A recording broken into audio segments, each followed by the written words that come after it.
സമസ്ത league തർക്കം രൂക്ഷമാകുന്നു. പട്ടിക്കാട് ജാമിയന്നൂരിയ വാർഷിക സമ്മേളനത്തിൽ നിന്ന് സമസ്തയിലെ ലീഗ് വിരുദ്ധരെ ഒഴിവാക്കി. സത്താർ പന്തല്ലൂർ, ഹമീദ് ഫൈസി അമ്പലക്കടവ് തുടങ്ങിയ നേതാക്കളെ ഒഴിവാക്കാനാണ് നീക്കം. ജോഷില ചേരുന്നു. ജോഷില, വിശദാംശങ്ങൾ.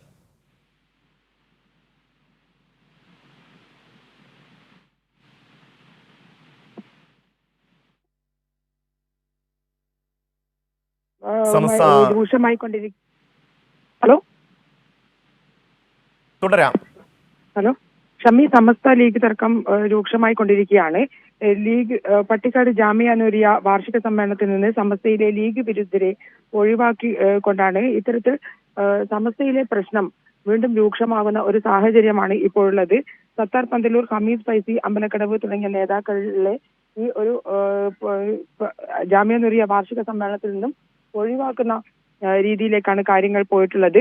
അതായത് ലീഗിനെ സമസ്തയിൽ കൂടുതൽ അപ്രമാദിത്വം ഉണ്ടാക്കുക എന്നുള്ള ലീഗിന്റെ ഒരു രീതി, ഇതിനെതിരെയായിരുന്നു നേരത്തെ തന്നെ സമസ്തയിൽ വലിയ പ്രശ്നങ്ങൾ ഉണ്ടായത്. ലീഗ് സമസ്തയെ വിഴുങ്ങാൻ തുടങ്ങുന്നു, അതിനെതിരെ ലീഗ് സമസ്തയിലെ ഒരു കൂട്ടം ആളുകൾ പ്രതികരിക്കാൻ തുടങ്ങിയതോടുകൂടിയാണ് സമസ്തയിൽ വലിയ പ്രശ്നങ്ങൾക്ക് വഴിതെളിച്ചത്. ഇത് ഒഴിവാക്കാൻ വേണ്ടിയാണ് പല സമവായ ചർച്ചകളും അടക്കം നടത്തിയത്. എന്നാൽ വീണ്ടും സമസ്തയെ പിടികൂടാനുള്ള അല്ലെങ്കിൽ പിടിമുറുക്കാനുള്ള ലീഗിന്റെ ശ്രമം തുടരുന്നു എന്ന് വേണം പറയാൻ. പട്ടിക്കാട് ജാമിയ നൂരിയ വാർഷിക സമ്മേളനത്തിൽ നിന്ന് സമസ്തയിലെ ലീഗ് വിരുദ്ധരെ ഒഴിവാക്കുന്ന രീതിയിൽ ഇത് സാദിഖലി തങ്ങളടക്കം ഉൾപ്പെട്ടുകൊണ്ട് അല്ലെങ്കിൽ സമ്മർദ്ദം ചെലുത്തിക്കൊണ്ട് ബോധപൂർവം ചെയ്യുകയാണ് എന്നുള്ള ഒരു വിമർശനം കൂടി ഉയർന്നു വരുന്നുണ്ട്. എന്തായാലും ലീഗിന്റെ ഒരു പിടി സമസ്തയിൽ വീണ്ടും പിടിമുറുക്കുക എന്നുള്ള സമസ്തയുടെ ഒരു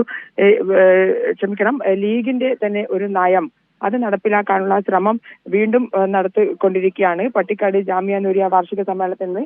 അതുകൊണ്ട് തന്നെയായിരിക്കണം സമസ്തയിലെ ലീഗ് വിരുദ്ധരായ ആളുകളെ സത്താർ പന്തല്ലൂർ, ഹമീദ് ഫൈസി അമ്പലക്കടവ് തുടങ്ങിയ നേതാക്കളുടെ പേരുകൾ മാറ്റിക്കൊണ്ട് വീണ്ടും ലീഗിന്റെ ഒരു അപ്രമാദിത്വം ഉണ്ടാക്കാനുള്ള ശ്രമം നടത്തുന്നതിന്റെ ഭാഗമായാണ് ഇത്തരത്തിൽ ഈ ഒരു സമ്മേളനത്തിൽ നിന്നും ഒഴിവാക്കിയത് എന്നുള്ള വിവരങ്ങളാണ് നമുക്ക് ലഭിക്കുന്നത്. ഷമി, ജോഷിലെയാണ് വിവരങ്ങൾ നൽകിയത്.